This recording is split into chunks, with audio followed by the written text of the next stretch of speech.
if anything, y'all can go to a sex counselor, and I know it's hard to try to get your man, you know what I'm saying, the ego. Be like, I just want to try something. Like, let's go. I want this new sexual experience. I want to, you know what I'm saying? Like, try something like that and see if you can get him to. Can I ask one context question? Is this a physical issue or is it a mental issue? Because I think it's a physical issue. It's a health issue? No, I'm not gonna say physical. It's the dick is small. I mean, like. Oh! Yeah. Oh no! Yeah. What's your name? What's your question? Okay, my name is Danielle, and my question is, how can a woman remain humble and present in a relationship when your boyfriend tells you that you're no longer his safe space? And how do you know if he's saying he wants to leave or work the relationship out? You know, that's a tough thing to say to a partner. Can we get more context on that? Yeah. Why did he say that? Okay, so we've been dating. It'll been 6 years in August. I took promotion on my job, and I had to move here. So I've been here now 3 months. And before I left, I went on a 7-day fast. And with that 7-day fast, it's been like turmoil. So when can I be honest with you ladies? There's a reason that man said you not his safe space right now. Now, I'm not saying it's a valid reason. I'm not saying it's the right reason. But what is the reason he said that? Because here's the thing.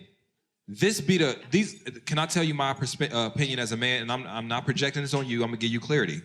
Oftentimes, a man to say something like that, and that is him being vulnerable about how he's feeling in that relationship. But the reason you never understand why he is saying this is because in that conversation, a lot of times it get hijacked or flipped. And we never get to why I feel this way. We get to you're hurt that I feel this way. And now we're spending the next hour talking about your feelings about what I said, and we're not even diving into what I said. So what I'm saying is, when he said, you're not my safe space, why did he say this?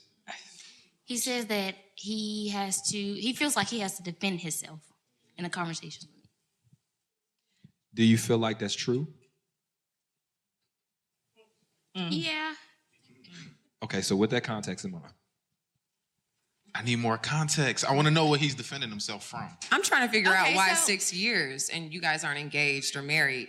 So I told him that I want to be a wife. I don't want to be a girlfriend. And I started back going to church. My lifestyle kind of changed. And with going to church and fasting and everything, I stopped having sex. Praise God. So. No, I'm finna do it. I'm about to do it. I'm about to do it. You was wrong. We gonna cancel what you said. I'm about to do it. Yeah, I have to. Unless you want to speak first. Oh, go ahead, cook. I'm out the way. I want to know. I want to know. 7 days of fasting. 7 days of sacrificing and fighting your flesh. And there was a revelation of something. That turmoil is not coincidental. God don't operate by coincidence. So what was that turmoil? Because it may have exposed something that needed to be addressed. For that turmoil to take place, when we fast and make that much of a sacrifice, what we are doing is allowing the space for the insight of the Holy Spirit to come in. So that means that God is able to either intervene or give you the insight that you needed, because now you don't have those physical eyes that are in the way. Now you're not operating from that spiritual blindness. God is opening up your eyes. So if you went through turmoil in that relationship and now all of this stuff is starting to show up and be uprooted, that's your answer right there. So when God gives you that insight, you don't stop right there.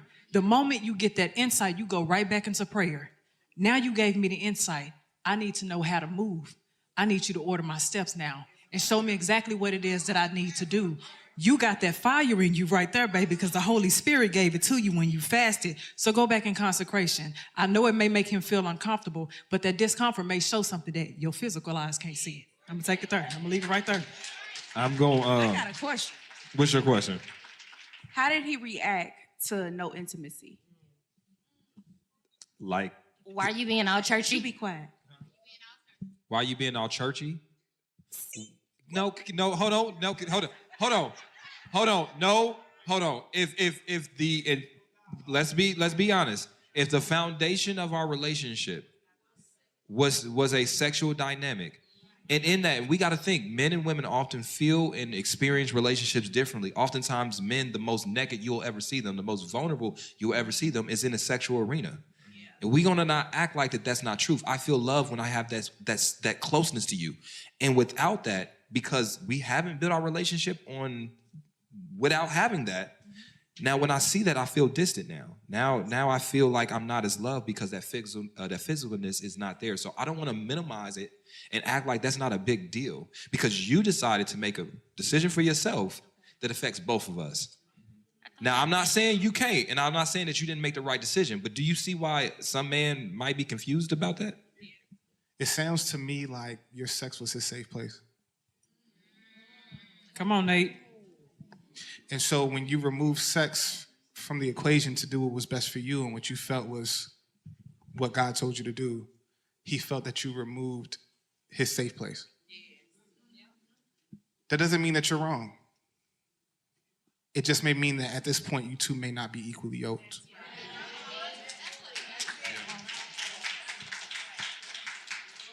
And when you realize that you're not equally yoked, it doesn't mean that he's wrong. It doesn't mean that you're wrong. It just means that you're not aligned anymore.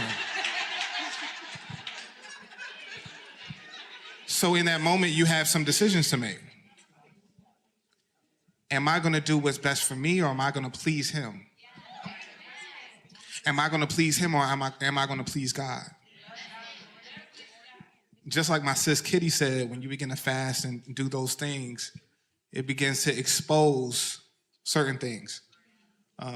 You've got a little bit more work to do. You've got some decisions to make, right? And this is not about him, it's about you. It's about you and God. So take the time to do what you know is best for you. And understand that when you do what's best for you, it's never a bad decision. Wrap it up. Thank you for your question. It's the reason why God moved her out here, period. I understand that. And it's fair to say that, you know, that maybe she was no longer his safe space, and that's okay. That's the revelation that was needed. That's okay.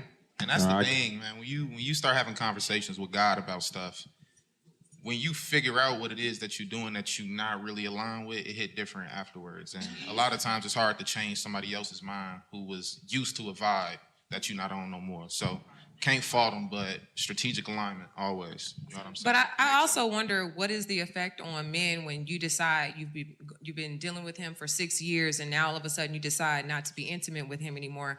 How is that affecting him as a man? Because he may be feeling like, well, maybe I'm not desirable anymore. Maybe I'm not this. What's going on? So I wonder if y'all were clear with each other on why you chose not to be intimate and you know, why you chose to fast. I agree.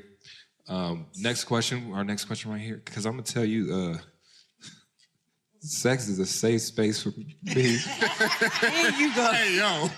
Hey, yo. Hey.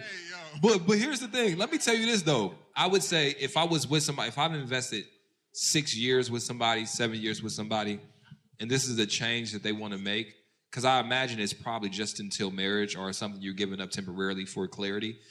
I don't want to judge all men, but if that is enough for you to leave a relationship, it wouldn't pop in the way it needed to be in the first place. Now, I'm not gonna sign up for it. So let me ask you a question. Would you stay with somebody if they decided to withhold sex for the sake of their religious belief? Yeah. For how long? Are we talking about sex? Sex? We talking about sex? Hey. Hold on. We Time talking out. about sexual things. No, before, because if we just talking about like sex, like the definition of sex, cool. Is there wiggle room? Or are we just, is it nothing? What if it was everything? You gotta take everything off the table. When we say everything, we mean. You know what? Next question. Okay. Next Okay, what's question. your name? What's Next your question, please. My name is Danielle. I want to know, how long do you stay with a person when you're not sexually compatible, but everything else is good? Ooh.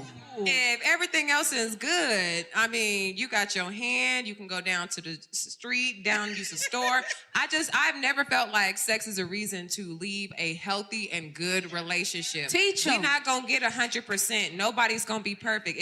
If anything, y'all can go to a sex counselor, you know, and I know it's hard to try to get your man, you know what I'm saying, the ego, be like, I just want to try something. Like, let's go. I want this new sexual experience. I want to, you know what I'm saying? Like, try something like that and see if you can get him to. Can I ask one context question?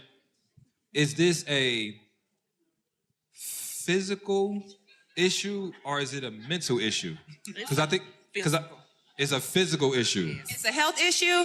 No, I'm not gonna say physical. It's the dick is small. I mean, like, Oh! Yeah. Oh no! Yeah. So listen. Wait, I got a question. hold I got on. a question. Is- I got a question. Are you? Is No, it- wait. Let me ask this. Because no, when you think about it, I hope he don't Okay. see this. Are you used? Are you used to having a way bigger size that pleases you? than him, yes. Than him. we be messing it up for him. We be messing it up for him. That ain't Yeah, something let you me can tell you change. this. I mean, It ain't nothing you can fix and work with all that without the window, maybe baby. you She can gotta work go with on the about her head, business. you know. Now here's the thing. It ain't his fault. You let Daryl do that shit to you. You let Daryl's that crazy. dude touch your back meat. You Daryl's thought crazy. you was gonna be good after that. Now it ain't my fault. Now, can I, Dang, I feel You called bad. Tyrone and now you mad at Matt. So bad. Poor little ting ting. All Pick the right. right one and it ain't the right stuff. Dang. So can we get serious real quick? Heartbreaking. This is the thing that and I'm glad you said go to the shop, right? Because they make these things that dudes can wear now. You can get surgery too. Oh, what is it? The BDL, Brazilian some dick money? lift. Anyway, but let's just get serious real quick. In my opinion, I'm not signing up for bad sex, but that's because it's important to me. Now, she thinking about it. She thinking about it. She thinking about it. But what I will say is this. The equipment issue can be fixed. All right? Hear me out. Not fast. You just get these little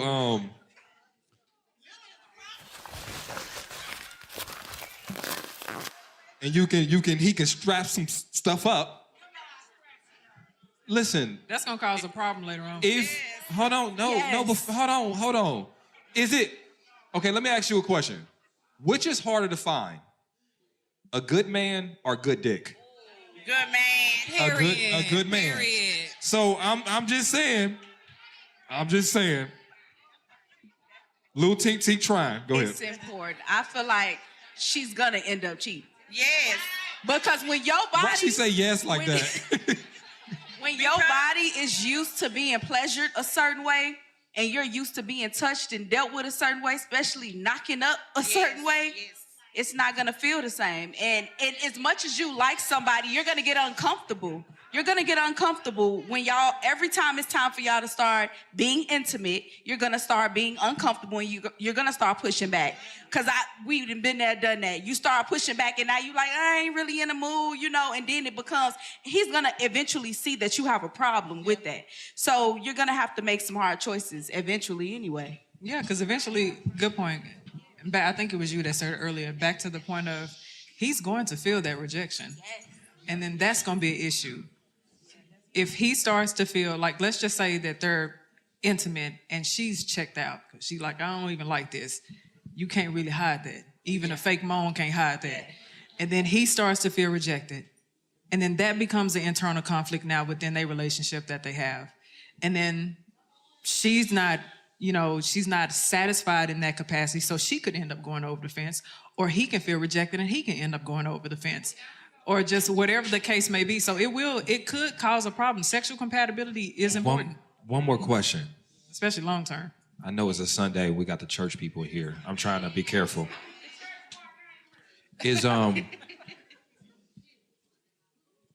what that mouth do. This mouth working even when you hold up. Even in the heat of battle, it come to play. This mouth is everything, but when you suck it and then you get on top, it just like Oh. smile. It goes down. Hey, Yes. have you like one more thing before we get back? Sorry, church people. One more thing. Okay, auntie. Have you ever figured have you ever just knew by the way this man was eating your coochie, his dick had to be small? Yes. He been under that cover for about 30 minutes. You like something's wrong here. Something's wrong here. All right, thank you for your question. Appreciate it. Sorry, my church people. Y'all be having sex. I hate when y'all act like y'all don't be having sex. All right, our next question.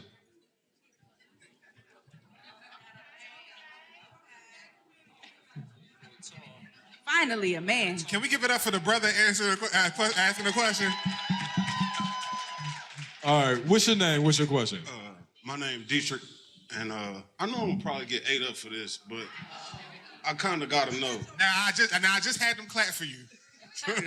I just had them clap for you. Yeah. I got a question, but I kind of answered it myself whenever y'all answered it before I came up here. But I'm gonna ask an additional question. So after you've broken your covenant, right, and your partner is in that healing stage, do you stay? And I mean, I know I'm supposed to stay. No, you're not supposed to stay. Yeah, I'm You- supposed to stay. Are you supposed to stay? I don't know. See, that's what See, let me tell you this. I'm assuming, Was that your full question though? but I'm it's a little more, but I'm assuming you're saying you've maybe stepped out, right? yeah. And then you're deciding whether you should stay, but staying comes with the work it requires to heal that relationship.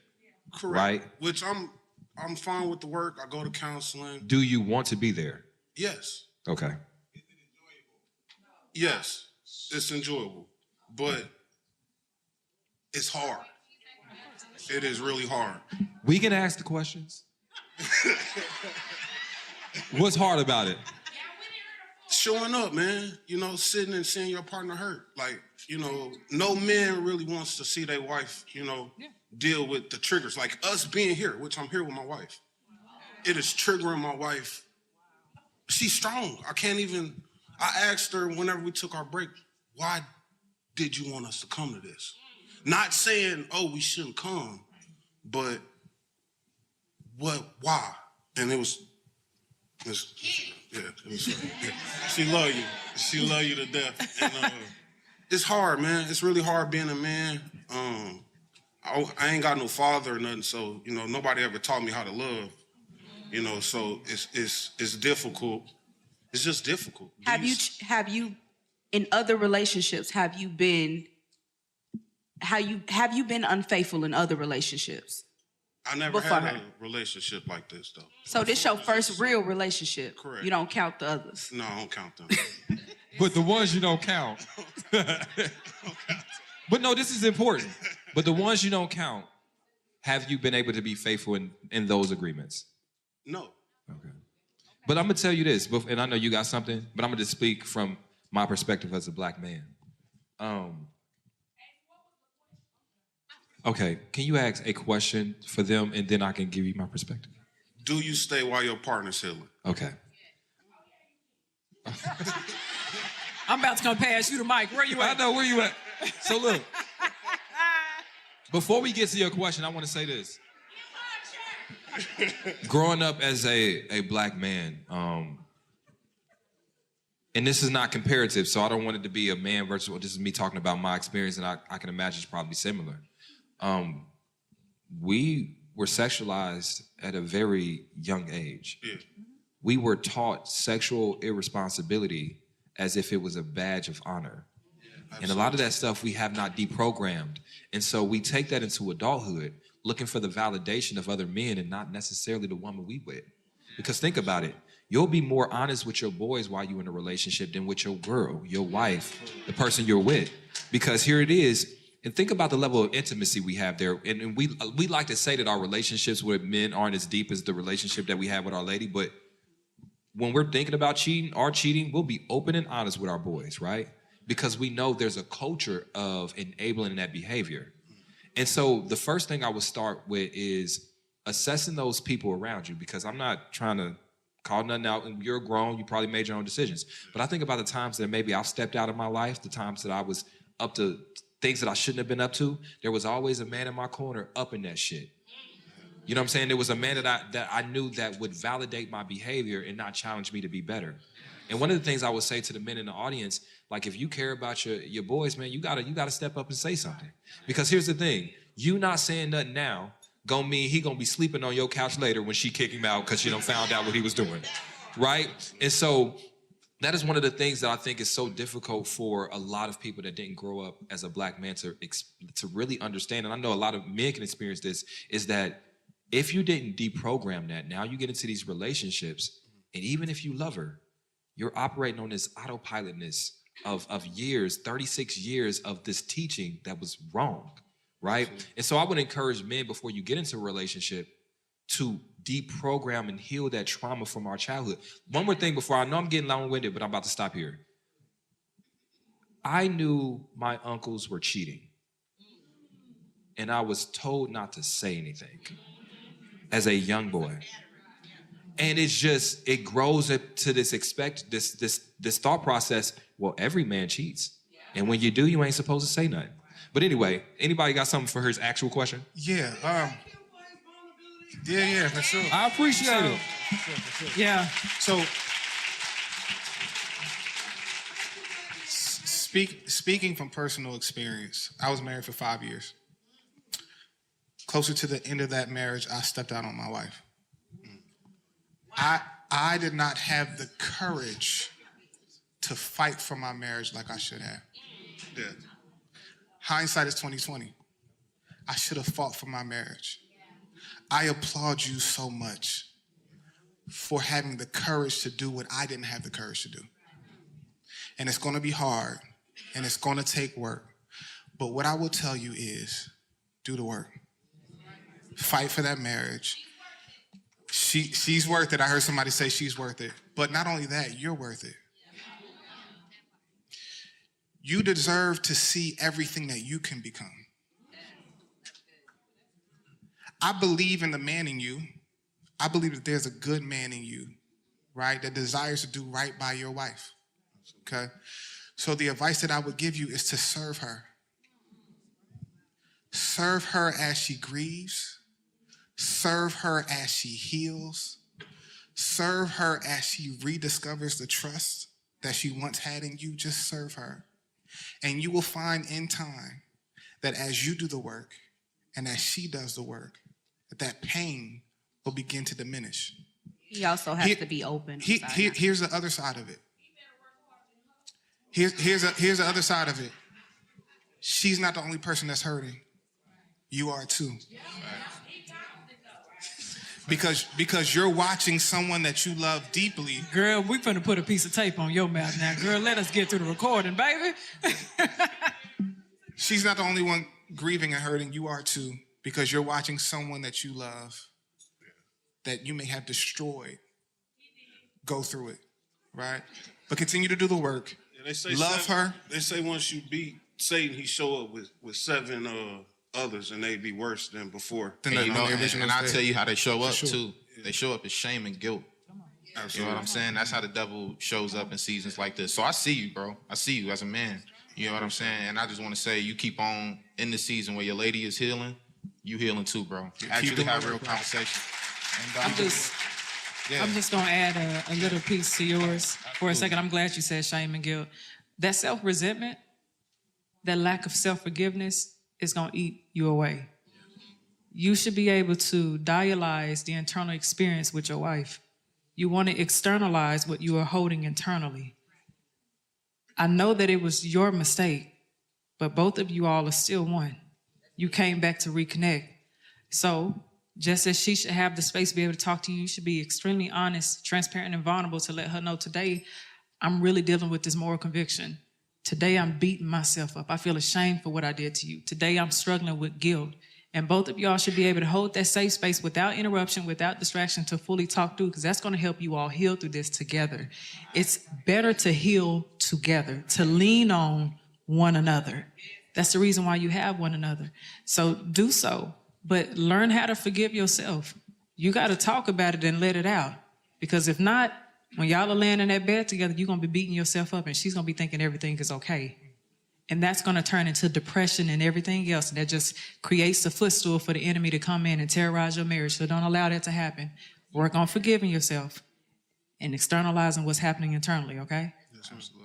Also, the last thing I want to say is you have to be open. All the patterns that you had before you stepped out of the relationship that she noticed that she wasn't paying attention to, she now sees a whole different pattern in a whole different way. And she's beating herself up like, oh, I thought that he was here when he was really here. I trusted him to be over here. So you have to create, too, a different openness with her. I would definitely say that. So maybe, I don't care if it's opening your phone and giving her your passcode. I don't care if she calling, you say you're going to be at point A and point B, you better be there, you know? So just making her feel safe again as well to trust you. Because a lot of times us as women, when we see a pattern and we feel, okay, I was so stupid. How did I not notice when I trusted him to be a certain place at a certain time and to, you know, so you have to also create a different pattern with her to let her know you can feel safe again with me. You have to make her feel safe. And I appreciate it. And guess what? That's been another episode of the Tonight's Conversation podcast. On a previous podcast that I did with Tonight's Conversations, people tried to drag me because I said that there were levels to cheating and that there is a difference. Oh. I'm so glad you walked away from that. What? Whoa. Baby, she's strict. What is going on? No, first I hate. Like hold on. Let me ask. Let me. Hold on. Hold on. Before, because I feel like that was a challenge. What's your name? What's your question? My name is Candace. Hi, Candace. Hey, and my question is, my wife and I are looking for a Bill or a Devontae. Should we tell them that we have a wife first or wait? Hold the fuck on. Yo, what? He's looking for who? Did you mean to say an Ace or Dimitri? Is that a white man or a black man? You heard it. What is Bill? I heard what she was saying. Basically, What did she say? her and her wife is trying to bring in a little man. Oh, no, come here. Where you going? They're trying to bring in a little man, a little unicorn is what we call them in the. What do we have to do? I want to see what the prerequisites is. What does this man have to be able to do? Do y'all want to date him, or Well, he definitely got to be able to put the blinds up. Hold on. Say it. Go ahead. Well, he definitely got to be able to put the blinds up. Put the blinds up. He say change the tire, nigga. That's you if you didn't. Oh, well. I guess we all qualify. Well, you're out. I know, right? You don't qualify for that. Well, he got to add to the situation. So y'all want to date him? Like this isn't just like fun. Y'all want to date him? It's not for fun. Y'all want a real third? Yeah. Okay. Oh. So now that we got that out the way, He actually named. He want to know. Yeah. He want to know about the Bill or the Devontae. right? That don't matter. It's just. Okay, so we got it. They want to add a man to the equation. Oh, so you want to add a man? So They you want a boyfriend. How do you? Hold on. Can I ask a question? So you're asking whether or not when you are actively going to date a man, When I'm meeting the man. you should tell him Am I that telling him now, right? I have a yes, wife, blah, blah, because blah. that's just a lot to deal with. He needs to know. Hey, He needs to know he's signing up to be a unicorn. let me tell you this, Kitty. I'm sorry, I gotta say this. Let me say this, because at some point when you get older, you start to be honest about your dick ability. You just like. I don't have enough of that. You know what I'm saying? Like it's not like hear me out. It's not like a quick. It's more like a. I've been in a relationship with a woman that had a high sex drive before. She wanted to fuck like 4 times a week. A week? A week? Hey, that nigga said 4 times a week, y'all. So then, can you imagine? Hold on. Can you imagine being with 2 women that want to fuck 4 times a week and separately? That's 8 fucks, nigga. 8 fucks. Hey, let me tell you this. Do you niggas know each other? Let me tell you this. On everything. Can you imagine you having to pull back-to-backs, nigga? Oh, that's a lot. No. So what you said, no? Hell no. Well, she said put the blinds up, first of all. So You was not, already. hold on. Not too much on my cousin, Candace, period. But first of all, the baseline is that she's already married. Okay. So the things that she will be looking to bring in would be just add-ons and filling in the gaps and things like that. And so I feel like it's like you have to figure out what are you intrigued about, right? Because you are married already, so you already have a covenant and a partnership with someone. So now you're like, okay, what is that missing gap? Is it like, I want to travel more, I want a thrill, I want a good time, I want someone to put the blinds up, I want somebody masculine, like what is it exactly that you're looking for? Because you already have a covenant. And I think that like when you figure that out, it'll help you really get more discernment on like what void or what little space could that person It sounds fill like y'all just want a in a handyman. relationship. I know. It sounds like they just want a handyman. I could hire a handyman. That was just an additional thing. Can I ask you? Because I was about to ask this question. Did y'all just look at each other one day and say,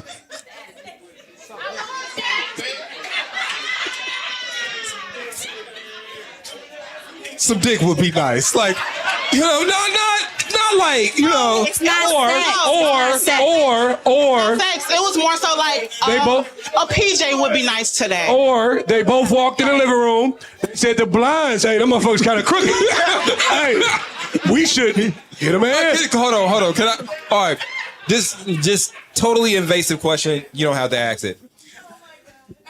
Now, the first question. What's the first question? She's strict. I like Hold on. Let me ask you. Look. Hey, hold on. Listen. You got to foreplay the question first. I do this. Hey, listen. I do this. I always wrap it around. Y'all didn't want to ask no questions. Hold on. First of all, y'all didn't want to ask no question the first time. Now y'all want me to answer goddamn question super fast. We can't even have fun with the question first. All right, let's ask you a question. Should you be transparent and honest with somebody about how you date and what you have and that you are married? Absolutely, because you are still a married woman. And then, too, you are coming as a package deal. Not every man has the capability or desire to be that. And so what you don't want to do is waste somebody's time. Because here you are thinking that you are gaining him. So what happens if he starts to fall for you and then you say, oh, by the way, here's my wife. Happy? Now, can I go back to having fun again? Are you happy?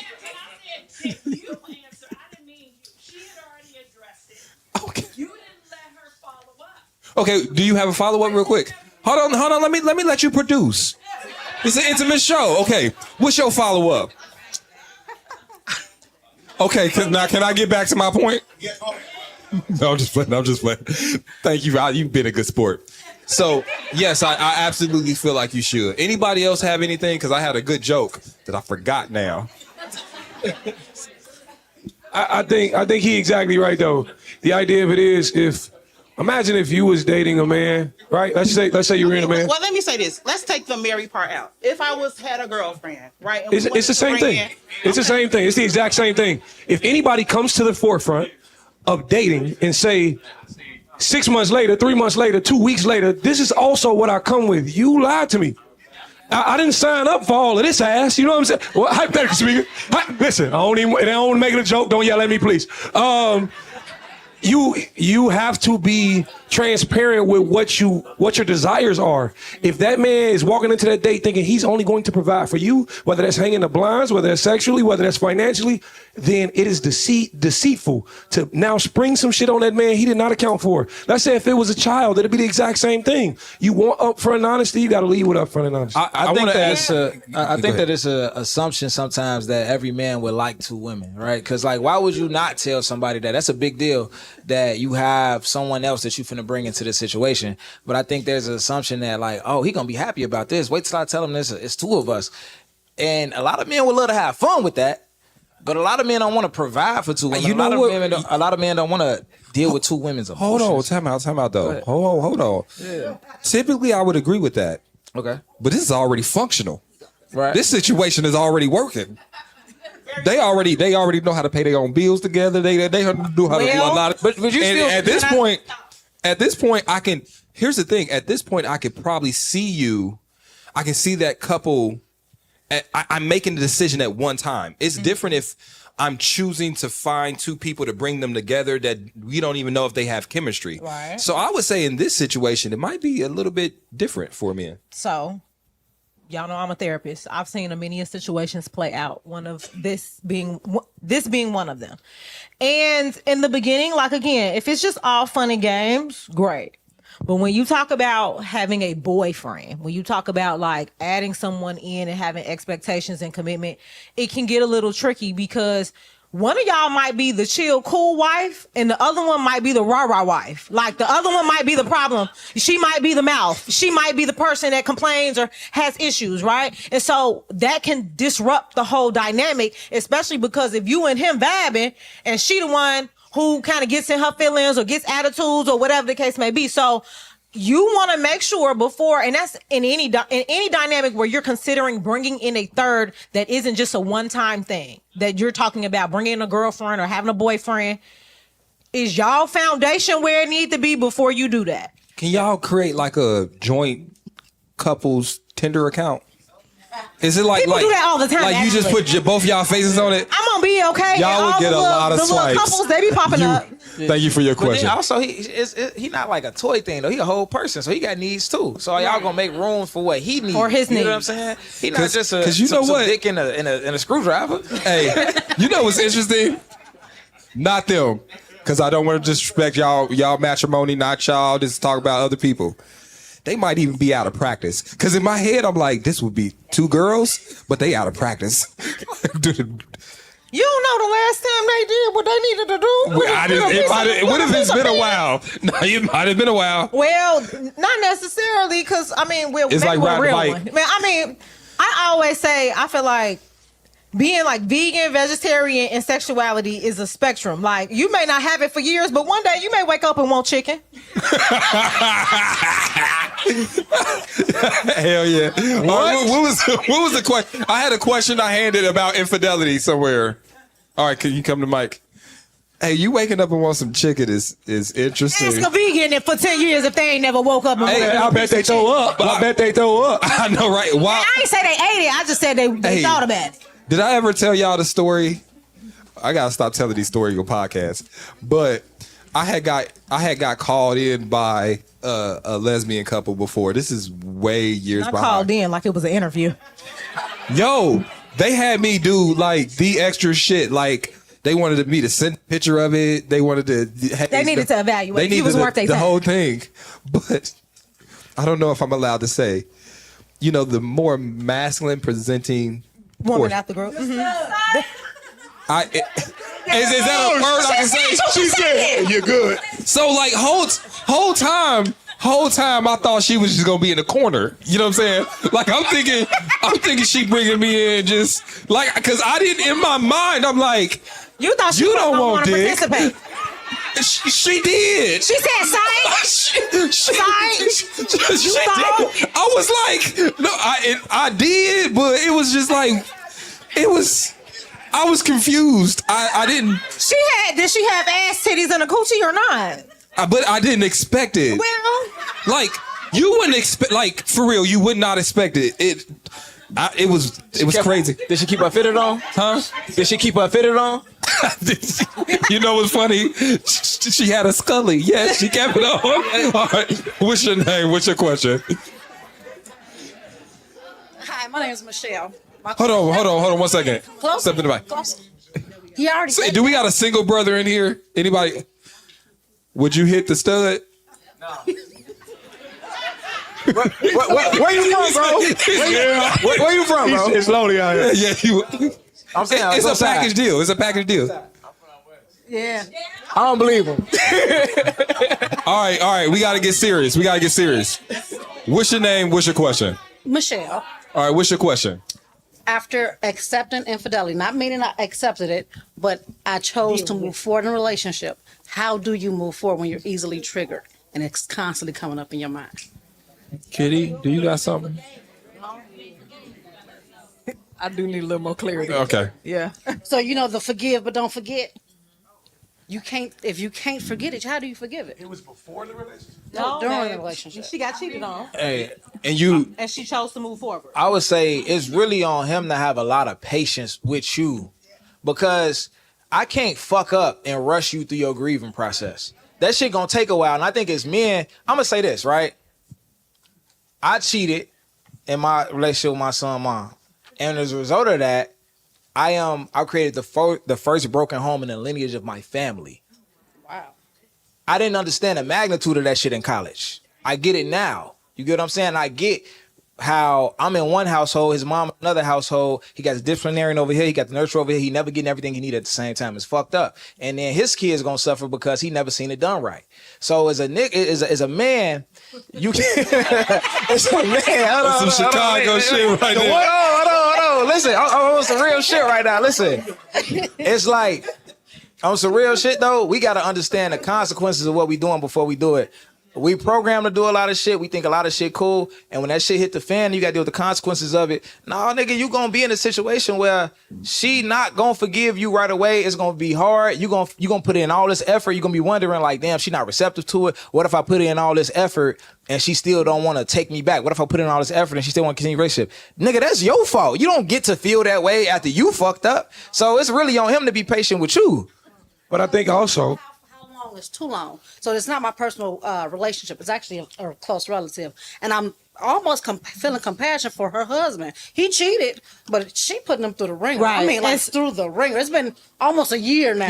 Yeah. And one thing I will say is you don't want to stay and punish. It's one thing to stay and to struggle with forgiveness. It's another thing to stay and to punish, right? Like to withdraw the things or withhold the things that you know really are needed to help a relationship function, right? And so I think that we have to decide the difference on if I stay, am I going to want to punish this man? And if I'm going to want to punish him, lick back, or just withholding the love that I've had so much to give over all of these years, you need to leave, Bookie. Like, you gotta go. You gotta go. and I think people forget that, well, not even forget, but people don't understand. Sometimes leaving is a lot easier. Sometimes leaving, a lot of times we mentally check out, especially for women. I don't know if y'all heard Leon Thomas, Breaking Point, but that's my shit. You know what I'm saying? And a woman will check out mentally in a relationship before she ever physically gets up and leaves. She done stopped laying down with that man, ain't kissing no more. She ain't saying the sweet things she used to say, and it's all because you're triggered from what he did do. And I know it's not your personal situation, but for the relative, let them know that it may be easier to just walk away. Your happiness may rely on you walking away. So I think too that when you think about forgiveness, it's almost like it's a gift to the other person. But my perception of forgiveness is that who do I have to become in order to forgive you? And usually someone that's forgiving someone is like, this is my gift to you that I have forgiven you for whatever crime, but I'm forgetting who do I now have to become and what did I have to sacrifice to be able to forgive you in that moment. I am now a changed person. I'm now a whole different person, and I'm actually sacrificing a small little widget of myself to be able to forgive you in that moment. And so the other side of forgiveness is that there's change, and it may not look like, as you know, Dimitri said, like it may not look like what I used to be to you. As Brittany said, what I may not be saying the sweet nothings and the love and the affection that I used to have. So it's like, it's also a social and an emotional obligation that you have to say, can I be the woman for you in my forgiveness? Because I know that I'm going to change and evolve. And so it's also your obligation to be able to say, like, can I offer you the same version of a similar version of myself without punishing you for the things that you've done. And so there's a backside of forgiveness that people oftentimes forget, that I am now becoming a different person in my forgiveness. It may not look the same. And some people can bounce back and get right in the groove, and other times it's just a different version. And so we have to figure out if that's something that you're willing to deal with. I think it's a couple of things that we need to factor in with that. There's no such thing as how much time should it be, because grief and healing is nonlinear. That's the first thing. The second thing is you never forget it. That's betrayal. That's an offense that took place. And so it's ingrained, it's in you now. A lot of times it's hardwired in you as well. But what happens is it's not always people doing things consciously. Like, it's not always someone intentionally trying to hurt someone or punish them. Sometimes these can be subconscious patterns that you don't even really recognize and identify. I say that because I work with infidelity recovery. That's my specialty with couples. And so you'll be surprised as the things start to show up. For instance, a woman, I'll give this as an example. Your husband cheats on you. You find out who this woman is. He tells you it was just sex. Now he tries to become intimate with you, and you think that he saw that woman as an object. Now you feel as though you see me as an object as well. So I can't be as intimate with you. Or maybe you say, well, you weren't listening to me at the time, and that can be fair. But now I realize you have an emotional connection with this person. And so whenever we try to connect emotionally, now we have these experiences. Now I have these visuals that show up as well.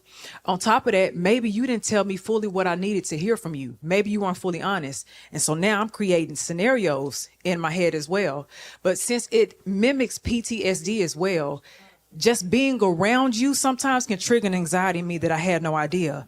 There's a such thing as partner betrayal and PTSD that comes from that. So now I have paranoia, I have flashbacks, I have dreams, I have nightmares, I have new fears, and it's a whole slew of things that start to show up. So it's not a matter of, I'm going to add to that one point for a second. It's not even a matter of I'm trying to punish you. Just to go back to that point for a second, because you said she's taking him through the ringers. Yeah, but sometimes when you don't necessarily feel my pain or fully empathize with what it is that I've gone through, sometimes I really do want you to fully understand what I'm going through. Sometimes it is that, but sometimes it's not that. Sometimes it's just I can't see you as a person that I used to see you as. And sometimes you become a threat to me. I don't even realize you're a threat, but my body's responding to you like you're a threat now. So it's so many layers and so many factors.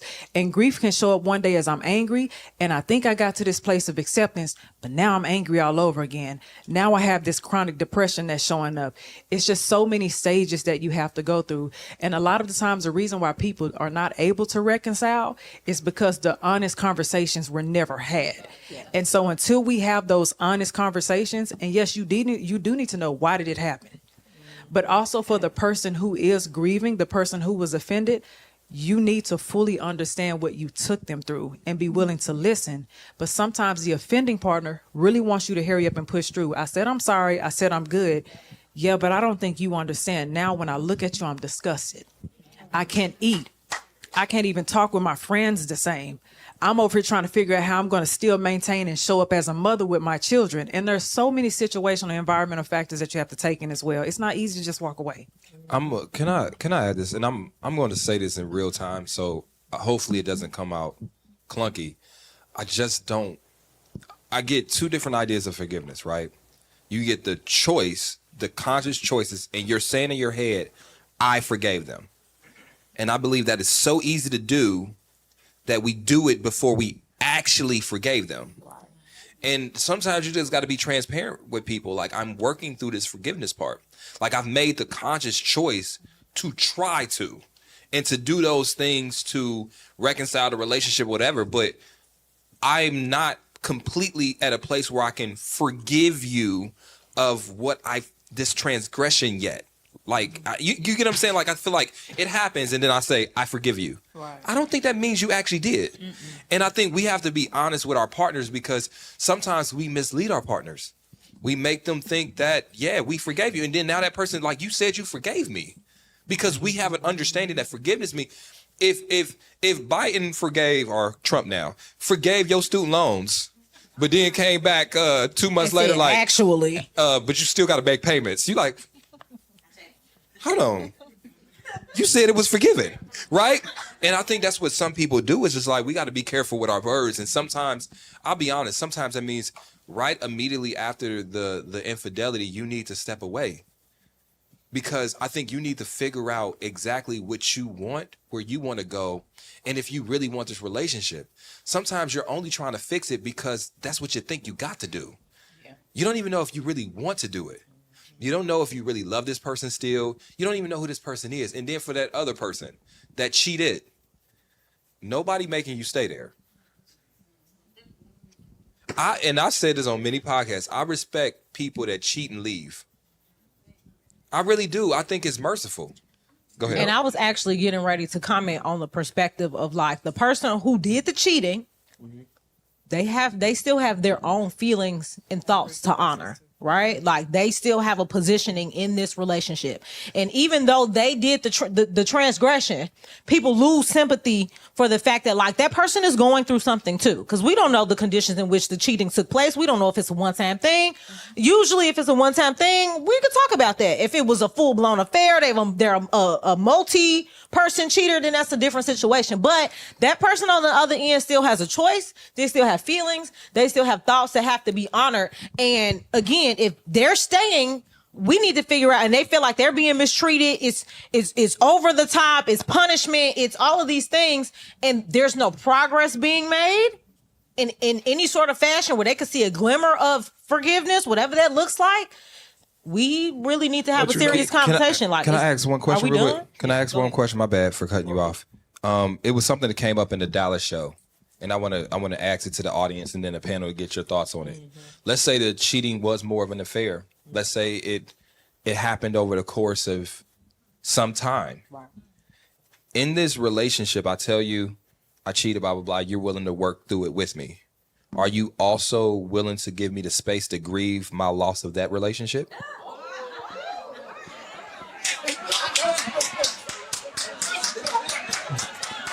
Who hurt you? Niggas hurt. Like, what I'm saying is, what I'm saying. Are you also hold on? Because this is a very valid point to yours. It's giving Tasha, I just lost the love of my life. Are you? I miss my savage. The question is, are you also willing to improve on what caused me to cheat? That's so nuanced though. It's so nuanced. And I'll say this, on a previous podcast that I did with Tonight's Conversations, people tried to drag me because I said that there were levels to cheating and that there is a difference. Oh. What? Whoa. Baby, she's strict. What is going on? No, first, I hate. Hold on. Let me ask. Hold on, wait, hold on. Before, because I feel like that was a challenge. That's not it. You know. What was it? Wait. Hold on. Before we go. Yes and no, right? Because this is not personal. I don't know you. You don't know me. But overall, though, the question remains, which it was a question. It was not an opinion. It was a question posed for thought, because often we don't consider that. When you thinking about you and how hurt you are, I get that. But when we're trying to see what all these factors are, you cannot deny that sometimes when somebody cheats, there is feelings there for that other person. And then when you find out, it's not like this person had time to quote unquote wean themselves out of the relationship. There's an expectation that now I'm supposed to cold turkey this person. And I'm going to agree to do that. But to expect that there's no grieving process to that, to me, is unreasonable. You have, and here's the thing. That's why choosing to stay in these relationships where infidelity happens is a choice you have to take seriously. You can't just sit here and say, oh, I'm about to jump back in it, because that man you probably got for the last year or two, depending on how long that affair was, is inspired because she was also in that relationship, and vice versa. That's and right. You don't think about that. And ain't nobody gonna come to you and say that. So now you have to use your brain. What nigga in their right mind gonna say, the reason I'm fussing with you is because my side chick got me messed up? No fucking body. But guess how many relationships energy has, how much energy and negative energy was brought into your relationship unknowingly because he was beefing with somebody that never belonged there in the first place. My point is, you can say it's bullshit, but it's real shit. People go through that, and this is why we had these conversations. Brittany, what you gotta say? Let me just back that up for a second. Let me back that up for a second. Hold on, y'all. Give me a second. Let me back that up. Y'all gonna let me talk? Go ahead, Miss Kitty. Okay. What he said was absolutely valid, though. When I work with my couples, I have to ask that question. any therapist who works with relational trauma, marital trauma, or any type of infidelity recovery, and it was an emotional affair or an extended relationship, we have to ask that question because we have to honor both sides. Are you grieving that relationship? Because we have to be honest with the offended partner as well. Because you may not be able to show up in whatever capacity they're used to because you are grieving. We're not saying that the transgression was right. We're not saying what you did was right, but we have to acknowledge that if you all are choosing to move forward, not if you want to walk away, that's different. But if you all are choosing to move forward, both of y'all are going to be grieving. You're going to be grieving that relationship. You're also going to be grieving what you thought your marriage or your relationship was. You're also going to be grieving the version of that person who it was before they cheated. It's a lot of that goes into that grieving process. So that was valid. And we did highlight that in Dallas for a reason, because we have to acknowledge that if you choose to move forward. Yep. What I was trying to say was, on a previous podcast, I had got some flack because I said that I feel like sometimes realistically there are levels to cheating. And it's not necessarily what I'd accept, but it's what people in general accept. It is a much bigger difference between your man saying, I went to Vegas, I got my dick sucked by a hooker, I came home, that was it. Versus, I've been sleeping with this woman for a year and a half. We go on dates, I spend money, I do all of these things, we've been on vacations. Those are two very different scenarios. I slept with your sister, I slept with your cousin. Do they both hurt? Yes. But is one a bit more impactful on the future of your relationship and what you have to recover? Yes. So like ultimately what he's saying is true. Like if I think for women, that's something you have to consider. And I'm not gonna say women. For people in general who choose to love their partner and try to love them through and forgive them through infidelity, the conditions matter. We try to act like they don't. Oh, if you cheat, you cheat. Especially when you're talking about marriage, the conditions in which the infidelity happened, it matters. You know, I think one thing we haven't touched on in all of this, and I think a lot of people misconstrue this idea. You think just because the person you're looking at, who you wronged, because they're triggered, they haven't forgiven me, right? Now, if you cut yourself and it heal, it can still heal. But the thing about it is every time you see that certain knife or that certain saw, you may push back. That's a trigger. Triggers happen. Just like you sit down, if you talk about sexually, if you go out and treated this person like an object and you come lay down with me, now every time I see you, that's a trigger for me. And the thing about it is a lot of times people who cheat don't look at their partner and say, I know you're going to be triggered. Let me help you prevent it. I know, I said last time I was just running over to my brother's house and that's how I end up cheating on you. Now, every time I mention my brother's name, you don't like this nigga. That's a fact. And the thing about it is we expect the people that are attempting to forgive us to forget right there in that moment. Baby, I'm not asking you to forget. Listen, I want to prove to you that what I did won't happen again. You have to have that mentality. But it's like every time I see your pain, it's a reminder of my failure. And a lot of people just don't. Some people can't recover from that. That's what I'm saying. That's why people sometimes be better off walking away. That's what I'm saying. On each side. But I think too that, and look, unpopular opinion is that we lived in like this overhealed culture, and what you not gonna fucking do is double dip on grief with me, because now you then committed a crime in terms of our relationship, and then now I gotta mourn you and a bitch you was no. It has to fucking stop. At a certain point though, we have to stop over fucking healing and setting goddamn boundaries. You're not gonna double dip in the grief department with me. And that's just that on that, right? We are in this culture where it's like, oh, I'm understanding. We talked about there's some married people on this panel, right? And there's a difference between a covenant of God. But a lot of the times we're talking about the 70-80% are women that are dealing in relationships, men that are not married to them. They have not put a ring on their finger. And I want us to stop getting into this culture where we're gonna sacrifice everything over and over. I'm not going through all this shit with you, dog. If you are not my husband, you're not my husband. So I'm not gonna grieve you, our relationship, and the side chick and the woman that no, I'm not. And we have to start setting boundaries in terms of like, I'm not gonna deal with this. You committed this situation. You brought this. You can't double dip in grief, and I think that's a big thing that has been happening. And we've been overhealed where we have to understand. I don't have to understand anything because my life is at stake as well. I don't want to deal with that, and I'm gone. That's it. Okay, I agree with I agree with everything you said 100%, especially if you're gonna leave, right? Yep. Only if you're gonna leave, because if you're gonna stay, you gotta deal with that. The crazy part is you will leave and get with another nigga and be grieving that nigga, and your new nigga gotta deal with you grieving your last nigga. You know what I'm saying? So it ain't just a man woman thing, because there's a lot of guys who in situations, brand new situations. Your girl just got to you and she grieving a nigga that she was with before, or an ex that got killed 3 years ago, and you crying. It's the memorial. I don't get up. Fuck him. Like, you know what I'm saying? Like, So can I speak to this though? And this is, something that obviously I've learned many different times in my life, is that greed thing gets us as men. Yeah. You know what I'm saying? The lack of discipline gets us. Like, I'm not saying this next part to get sympathy, because it's not sympathy, but it's a thing. Like, one day you're living on cloud 9 because you got the best of both worlds. And then the very next day, even if that woman that you're with chooses to stay with you, you lost, to your point, that version of her. You did. And then you lost that other person too. And so it's just like, that's why I say to men, like, sometimes you got to be like, hey, I know I feel like I fucked up and I feel like I need to fix it here. But sometimes you got to look in your head and be like, man, do I have the capacity? Because right now I'm going through this grief over here.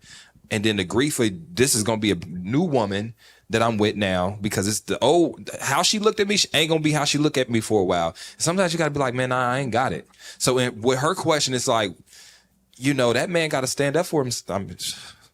He gotta stand up for himself and say, hey, listen, I ain't got the capacity to do this. And it's gonna suck because you're gonna hurt that woman again. Yeah, but you gotta be willing to do that. I think a big part of that is, like, as a man, that guilt of what you did and feeling like you owe it to that woman. Exactly. To stay and figure it out, even if you don't have the capacity to do so. And that's why people become habitual cheaters, because you didn't stay because you actually wanted to be with her. To be honest, and I'm not gonna put it on her, this has nothing to do with her. It's, you got in that relationship.